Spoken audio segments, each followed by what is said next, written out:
ఓం శ్రీ వరలక్ష్మీ దేవ్యై నమః. అందరికీ నమస్కారం అండి. ఆల్రెడీ మన ఛానల్లో వరలక్ష్మి వ్రతం రోజున పూజ ఎలా చేసుకోవాలి, కలశం ఎలా పెట్టుకోవాలి, అలానే పూజా సామాగ్రి, పూజా డౌట్స్, ఒకటేంటండి వరలక్ష్మి వ్రతంకి సంబంధించి అన్ని వీడియోస్ మన ఛానల్లో అప్లోడ్ చేస్తున్నాను. ఈరోజు వీడియోలో వచ్చేసి మనం అమ్మవారికి ఉద్వాసన ఏ రోజున చెప్పాలండి, ఏ విధంగా చెప్పాలి పూర్తిగా తెలియచేయండి అని చాలామంది నన్ను కామెంట్ రూపంలో అడిగారండి. వాళ్ళందరికీ ఈ వీడియో ఉపయోగపడాలి అనే ఉద్దేశంతో నేను మీకు ఈ వీడియోనైతే అందిస్తున్నాను. ముందు మనకి ఈ సంవత్సరం ఆగస్టు 21వ తేదీ శుక్రవారం రోజు వరలక్ష్మి వ్రతం అయితే వచ్చిందండి. శుక్రవారం రోజున మనం అమ్మవారిని ఇంటి నుంచి అయితే పంపించమండి. అమ్మవారినే కాదండి, శుక్రవారం రోజున మనము మన ఇంట్లో వస్తువుని ఎవరికి కూడా ఇవ్వము, మన ఇంట్లో నుంచి బయటకైతే పంపివ్వమండి.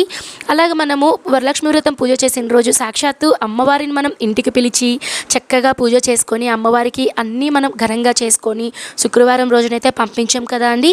కాబట్టి అయితే మనము ఆ రోజునైతే ఉద్వాసన అనేది చెప్పకూడదు. తర్వాత రోజు అంటే 22వ తేదీని కానీ లేదా 23వ తేదీ కానీ ఉద్వాసన అనేది చెప్పుకోవచ్చు. శ్రావణ మాసం వచ్చింది అంటేనే మనకి ఇంకా పండగలు, వ్రతాలు, పుణ్యాలు ఇవన్నీ కూడా మనకి ఎక్కువగా లభిస్తూ ఉంటాయి. శనివారం రోజున ఉదయాన్నే మీరు 9 గంటలకి ఆ సమయంలో తిరిగితే 9:30 లోపలే 9 గంటల లోపలే మీరు పూజ అనేది కంప్లీట్ చేసుకోండి. ఎందుకంటే 9 గంటలకు మనకి రాహుకాలం అనేది పెడుతుందండి. మళ్ళీ 9 నుంచి 10:30 వరకు ఉంటుంది. మళ్ళీ మీరు తర్వాత పూజ చేసినా కూడా ఇంకా అది మధ్యాహ్నం అయిపోతుందండి. అది మీరు టైమింగ్స్ అనేవి చూసుకోండి. రాహుకాలం లేనప్పుడు మీరు అమ్మవారికి ఉద్వాసన అనేది చెప్పుకోవాలండి. ముందుగా అయితే శనివారం రోజున ఉదయాన్నే మీరు మళ్ళీ నార్మల్గా స్నానం చేసుకొని మళ్ళీ ఇంటిని వాకిలిని శుభ్రం అనేది చేసుకోవాలండి. శుభ్రం అంటే డీప్ క్లీనింగ్ అయితే కాదండి. నార్మల్గా మీరు అమ్మవారి పీఠం పెట్టుకున్న దగ్గర ఏదైనా మనకి పూలు వాడిపోయినప్పుడు వీటన్నిటిని మనం చక్కగా క్లీన్ చేసుకొని అమ్మవారికి ఆల్రెడీ మనం పుష్పాలు పెట్టుంటాం కదా అండి, ఆ పుష్పాలను కూడా మనము తీసేయాలండి. ఎందుకంటే సూర్యాస్తమయం అయిన తర్వాత ఆ పూలు అనేటివి తర్వాత రోజుకు పనికిరావు అని చెప్తారు. కాబట్టి తర్వాత రోజు సూర్యోదయం అయిన తర్వాత ఆ పూలన్నిటిని మీరు తీసేయాలి.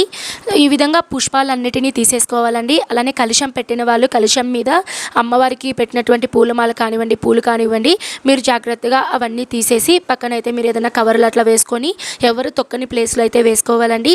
తర్వాత అమ్మవారికి మీరు మళ్ళీ దీపారాధన చేసుకొని నువ్వుల నూనె కానీ ఆవు నెయ్యి కానీ వేసుకొని దీపారాధన అనేది చేసుకొని అమ్మవారికి మీ శక్తి కొలది ఏదైనా నైవేద్యం అనేది కూడా చేసుకోవాలండి. లేదు ఇవేవి లేవు అనుకున్న వాళ్ళు ఒక గ్లాస్ పాలైనా సరే అమ్మవారి దగ్గర పాలు కానీ అటుకులు కానివ్వండి, లేదు మీరు చేసుకోగలను అనుకుంటే మళ్ళీ ఏదైనా పొంగల్ కానివ్వండి, ఏదైనా సరే నైవేద్యం అనేది చేసుకొని అమ్మ దగ్గర పెట్టుకొని మళ్ళీ అమ్మవారికి సింపుల్గా మీరు పూజ చేసుకొని అష్టోత్తరాలు శతనామావళి పఠిస్తే చాలా మంచిదండి. కుంకుమతో కానీ లేదా డబ్బులతో కానివ్వండి, లేదు మంగళకరమైన వస్తువులతో వీటన్నిటితో మీరు అమ్మవారికి అష్టోత్తర శతనామావళి పూజ అనేది చేసుకోండి. తర్వాత మీరు దీపారాధన ఇవన్నీ చేసుకొని దీపం, ధూపం, నైవేద్యం ఇవన్నీ సమర్పించిన తర్వాత మనకి అమ్మవారికి మీ శక్తి కొలది ఏదైనా సరే తాంబూలంగా అంటే అమ్మ నేను ఈ సంవత్సరం బాగా చేసుకున్నానమ్మా అని మీ ఆశీర్వాదంతో తర్వాతి సంవత్సరం కూడా చేసుకునే నాకు అదృష్టాన్ని అవకాశాన్ని ఇవ్వమ్మా అని అమ్మవారికి నమస్కారం చేసుకొని మీ శక్తి కొలది ఏదైనా సరే చీర, జాకెట్టు, పండ్లు ఇవన్నీ తాంబూలం అనేది అమ్మకి సమర్పించాలండి. ఇవన్నీ కూడా దీపం వెలుగుతున్నప్పుడే మీరు అమ్మవారికి తాంబూలం అనేది అమ్మవారికి చూపించాలి. కుదిరితే మీ భర్త మీరు మీ ఇద్దరు కలిసి అమ్మవారికి అమ్మకైతే అమ్మ ముందు తాంబూలం అనేది సమర్పించాలి. తాంబూలం అంతా సమర్పించిన తర్వాత అమ్మవారికి మీరు ఉద్వాసన మంత్రం అయితే చెప్పండి. తాంబూలం అన్ని ఇచ్చిన తర్వాత అమ్మవారికి మీరు ఉద్వాసన మంత్రం అనేది చెప్పుకోవాలండి.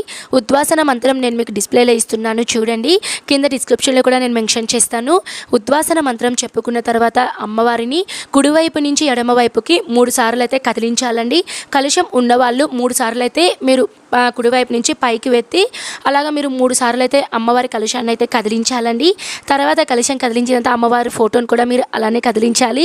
మరి పూజ అంతా అయిన తర్వాత కలశంలో వేసిన వస్తువులని ఏం చేయాలి అంటే దీని గురించి కూడా ఆల్రెడీ నేను ప్రత్యేకంగా వీడియో అనేది పెట్టానండి. ఆ వీడియో లింక్ కూడా డిస్క్రిప్షన్లో ఇస్తాను. నిన్ననే నేను వీడియో అప్లోడ్ చేశాను, ఉపయోగపడితే చూడండి.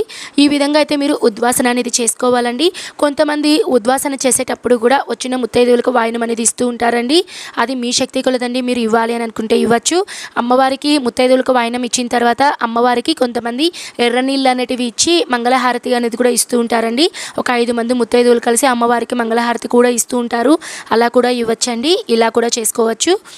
మీ అందరికీ ఒక డౌట్ అనేది ఉంటుందండి. పూజలో మనము చేతికి తోరం కట్టుకుంటాం కదా, మరి అమ్మవారికి ఇచ్చిన వాయనం ఏం చేయాలి, ఇలా డౌట్స్ అనేటివి ఉంటాయి కదా.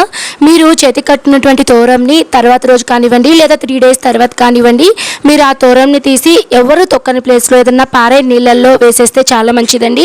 లేదు అనుకుంటే ఎవరు తొక్కని ప్లేస్లో అయినా కూడా మీరు పెట్టుకోవచ్చు. అలానే అమ్మవారికి పెట్టినటువంటి వాయనం అంటే చీర జాకెట్ వీటిని ఏం చేయాలండి అంటే ఆ చీర జాకెట్ ఎవరైతే పూజ చేస్తారో వాళ్ళు తీసుకోవచ్చండి.